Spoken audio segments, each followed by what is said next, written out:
السلام علیکم ورحمۃ اللہ وبرکاتہ۔ آج پھر سے ایک بار آپ تمام کا KKM میں خیر مقدم ہے۔ KKM یعنی کس کو کتنی ہے معلومات۔ آج ہم KKM کے ذریعے ہندوستان کی عوام کو ایک پیغام دینا چاہتے ہیں اور ہندوستان کی عوام کے نام ایک پیغام دینا چاہتا ہوں کہ جب کبھی بھی ہندوستان میں مسلمانوں پر ظلم و ستم ہوا تو سب سے پہلے ہندوستان میں اگر کہیں سے آواز نکلی ہے تو وہ حیدرآباد ہے، دارالسلام سے آواز نکلی ہے۔ جب کبھی بھی ہمارے نوجوانوں کی موب لنچنگ کی گئی، جب کبھی بھی ہمارے ماں اور بہنوں کے ساتھ عصمت ریزی کی گئی، جب کبھی بھی ہماری شریعت پر حملہ کیا گیا، جب کبھی بھی ہمارے بزرگوں پر حملہ کیا گیا تو سب سے پہلے اگر آواز اٹھتی ہے تو جناب بیرسٹر اسد الدین اویسی صاحب کی آواز اٹھتی ہے۔ تو میں آج اپنی اس ویڈیو کے ذریعے ہندوستان کی ان تمام عوام سے گزارش کرتا ہوں کہ آج آپ کے پاس میں وقت آ چکا ہے کہ آپ کو اپنے قرضوں کو چکانا ہوگا۔ جب ہماری شریعت پر مداخلت کی جا رہی تھی تو سب سے پہلے اگر کھڑے ہو کر اسد الدین اویسی صاحب نے اگر ہمارے پارلیمنٹ میں اٹھ کر ہماری شریعت کے لیے حفاظت کی ہے، ہماری شریعت کی حفاظت کے لیے آواز کو بلند کی ہے، تو اگر ہمارے ایمان حرارت میں اگر ذرے بھی اگر سے ہم کو جو ہے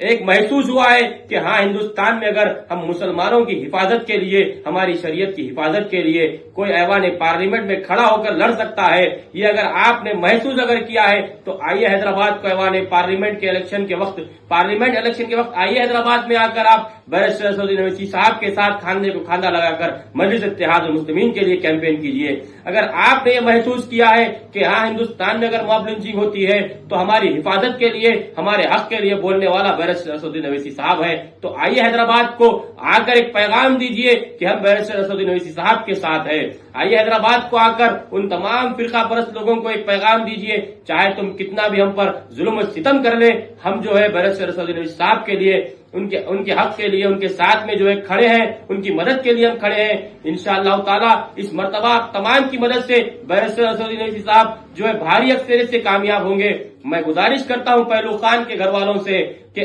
آپ کے حق کے لیے اگر بیرسٹر اسد الدین اویسی صاحب نے جو ہے آواز کو اٹھایا ہے تو آج آپ کی ذمہ داری ہے کہ آپ حیدرآباد کو آئیے اور مجلس اتحاد المسلمین کے لیے کیمپین کیجیے۔ میں گزارش کرتا ہوں ناصر کے گھر والوں سے، میں گزارش کرتا ہوں جنید کے گھر والوں سے، میں گزارش کرتا ہوں عشرت جہاں کے گھر والوں سے کہ آپ کے حق کے لیے یہی شخصیت کھڑی ہوئی تھی ایوان پارلیمنٹ میں، یہی شخصیت کھڑی ہوئی تھی گلی سے لے کر دلی تک، تو آج آپ کے پاس میں ایک موقع ہے کہ ان کی مدد کریں، آپ کے پاس میں ایک موقع ہے کہ ان کے قرضے کو چکائے۔ تو آئیے حیدرآباد کو آ کر جو ہے ان کی طاقت بنے، آئیے آ کر ان کی ہمت بنے، جس طریقے سے انہوں نے برے وقت میں آپ کی ہمت بن کر، آپ کی طاقت بن کر آپ کے ساتھ کھڑے تھے۔ میں ان تمام میری ماں اور بہنوں سے گزارش کرتا ہوں جن لوگوں نے یہ محسوس کیا ہے جب ہماری پردے پر بات آتی ہے، جب ہمارے برقعے پر بات آتی ہے تو ہماری حفاظت کے لیے ایک آواز تو ہے ہندوستان میں کھڑے ہو کر، جو ہماری حفاظت کے لیے ایوان پارلیمنٹ میں کھڑے ہو کر، ایوان اسمبلی میں کھڑے ہو کر ہمارے حق کے لیے لڑتے ہیں۔ اگر آپ نے یہ محسوس کیا ہے تو آئیے حیدرآباد کو آ کر الیکشن کیمپین میں حصہ لیجیے اور ان فرقہ پرست طاقتور جماعتوں کو بتائیے کہ آپ کی فرقہ پرستی کتنی بھی ہو جائے، آپ کتنی بھی سازشیں کر لیجئے، آپ کی سازشیں ناکام ہو جائیں گی، ہم تمام مل کر بیرسٹر اسد الدین اویسی صاحب کے لیے الیکشن کیمپین میں حصہ لیں گے۔ آئیے میں مسلمانوں سے گزارش کرتا ہوں ہندوستان کے، جب آپ کی اور میری اذان پر پابندی کی بات کی گئی تھی تو یہ تمام فرقہ پرست پارٹیاں جو ہیں، جو اپنے آپ کو سیکولر کہتے ہیں، یہ تمام اپنے گھروں میں آرام کر رہے تھے، یہ تمام اپنے گھروں میں سو رہے تھے۔ آپ کی اور میری آواز بن کر ہماری اذان کی حفاظت کے لیے، ہماری اذان کی آواز کی حفاظت کے لیے اگر کسی نے آواز اٹھائی ہے تو مجلس اتحاد المسلمین نے آواز اٹھائی ہے۔